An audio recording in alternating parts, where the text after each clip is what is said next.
Today, I actually want to talk to the vendors, more specifically to the salespeople, because the reality is that you as salespeople can truly help make the buying process a better one for the line of business executives. And by doing that, you can actually increase your averages and your sales through the process.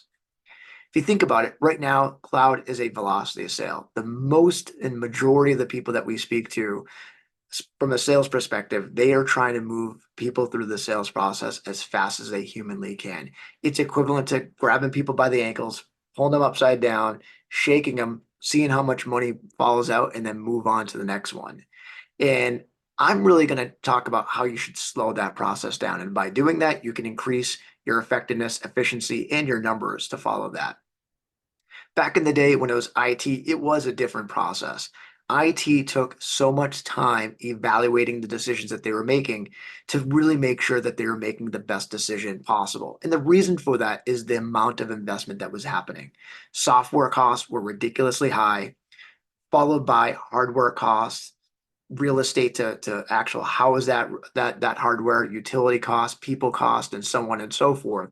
So they really wanted to make sure that they were making the best possible investment because they didn't want to get stuck with something that they invested all that time and energy and money into that just didn't work. Fast forward with today, cloud has really made for a velocity sale because at the end of the day, you're not making that huge upfront investment. The investments are much slower, making the ability for people to make those snap decisions much faster. The challenge is that those snap decisions, or what they think of the snap decisions, end up in the same hurdles that I talked about in the first video. IT might push back in terms of who's going to manage it, is the right platform, political pushback. You have the financial officer that's going to want to see a business case. They're going to want to see justification for the spend that's being made. And the same thing for the C-level, C-suite sponsor that will be reviewing this decision as well. As sales, what you really need to do is almost be an advocate and a partner to line of business and really help them think about the things that they haven't thought of for themselves.